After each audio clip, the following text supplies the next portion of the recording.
Do you believe in fate?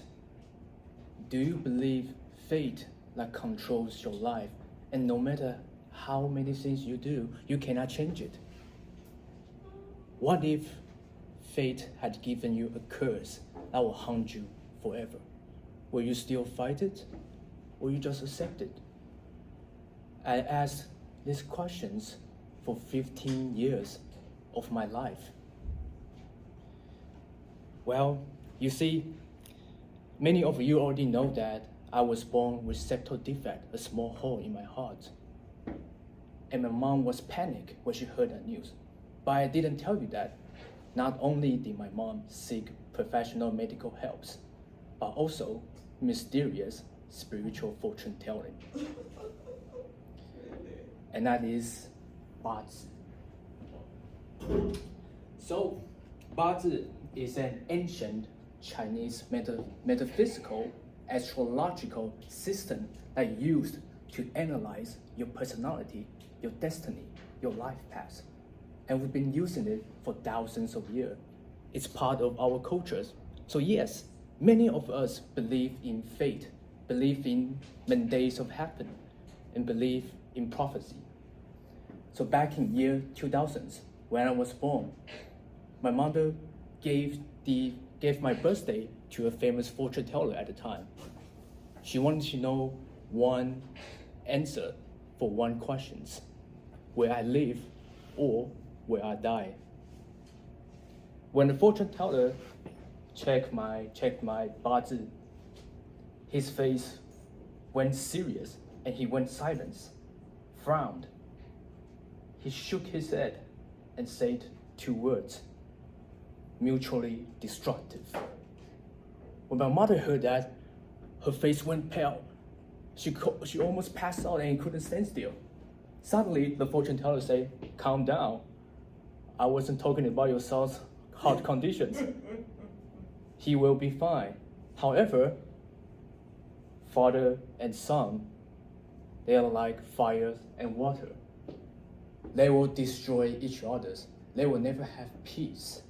It's best for them just to stay away from each other." That was a prophecy. That was a fate. That was a curse.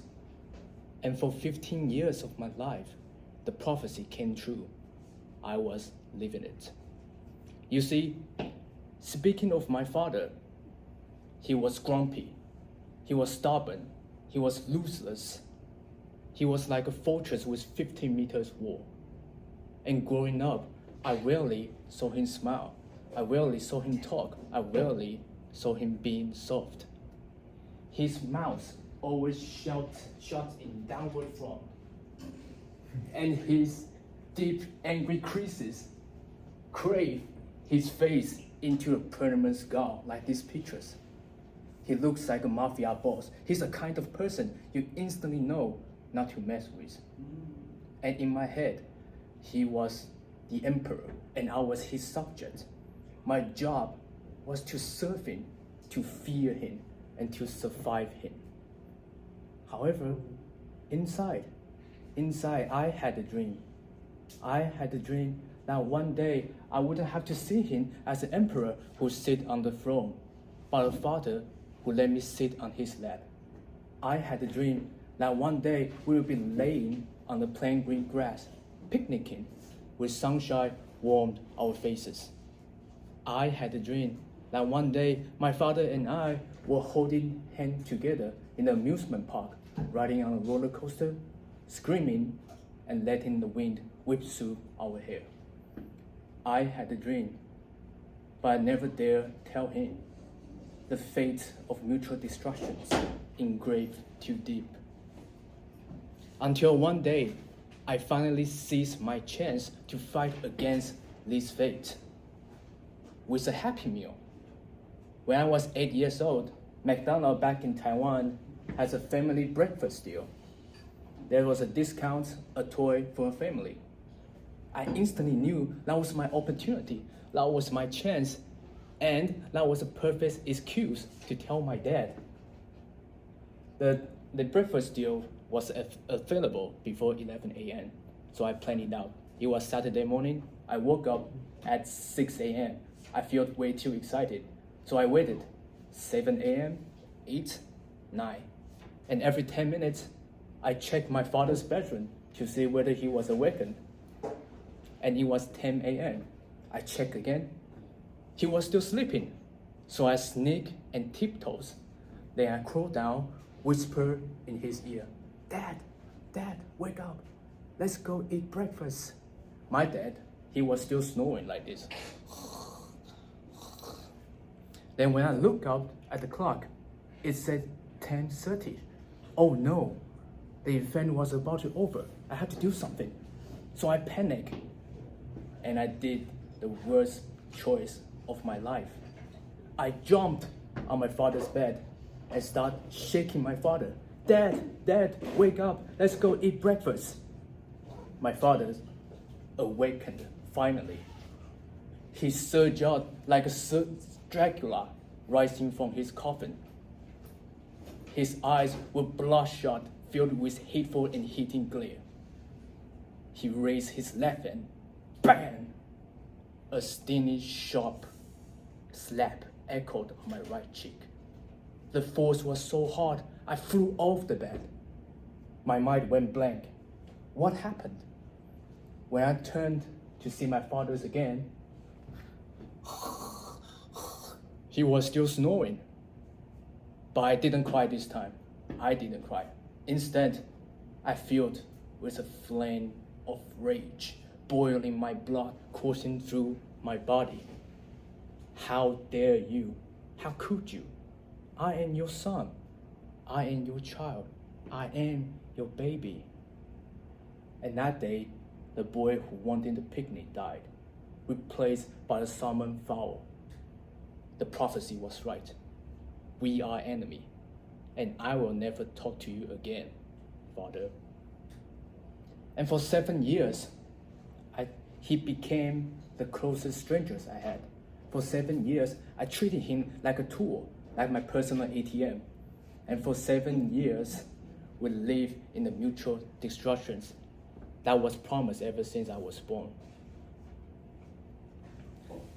And I kept thinking, the prophecy was right. I shouldn't even try to fix the relationship in the first place. I was a fool who thought I could fight against fate. I lived under that prophecy, lived under that curse for 15 years of my life, when everything seems dark and gloomy. One single conversation actually cracked a hole on this wall. Because my mother and I had a very good relationship, luckily, even though sometimes she still beats me. But I love her and she loves me. And one night, we were chatting. And somehow I got the courage to ask her, Mother, why? Why would you want to marry a man like him? My mother turned to me and said, well, Gary, your dad has an anger issue, but you don't know him well. And she told me about a story I never heard before. She told me about when she was a single mother running a restaurant, and there were bullies trying to dine and dashes, because at the time, if you have no husband to protect you, you have inferior to others. There's no such gender equality at the time. And she talked about how my dad had stepped in, how my dad had protected her, and how my dad had made those bullies pay. He is kind and has sense of justice, my mother said. If you keep trying, you can see his true heart. And that was for the first time I saw the crack of the emperor's armor. He wasn't just a monster, he was a protector who had forgotten to be soft. And later at the same night, I searched for videos and research about the broken relationship. Then I came across a video by Michelle Davis, a famous family therapist. She said that to fix the broken relationship, you only need to motivate one person, usually refers to yourself, to change. The relationship dynamic must shift, forcing other persons to react differently. And that really shook me, because my mother's story changed my perspective. My mother's story changed my past perspective about my father. So they were in constant war inside my head. One side screaming, one side kept screaming, "Why, don't forget what your father did to you." The other side kept playing what Michelle just said. And later in that morning, I decided to call my father again, to fight against this fate. So very next day, I hid in the corner of my school to avoid seeing my father's face to face, and had to call my mother to ask her hand over her phone to my dad.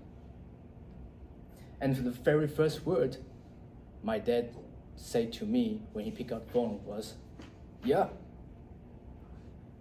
And I said, "Dad?" And he said, "Yeah." And when I try to speak, I feel the words stuck on my throat. You have to head for the end, Gary. You're on for over 10 minutes already. Yeah, our Conclusion.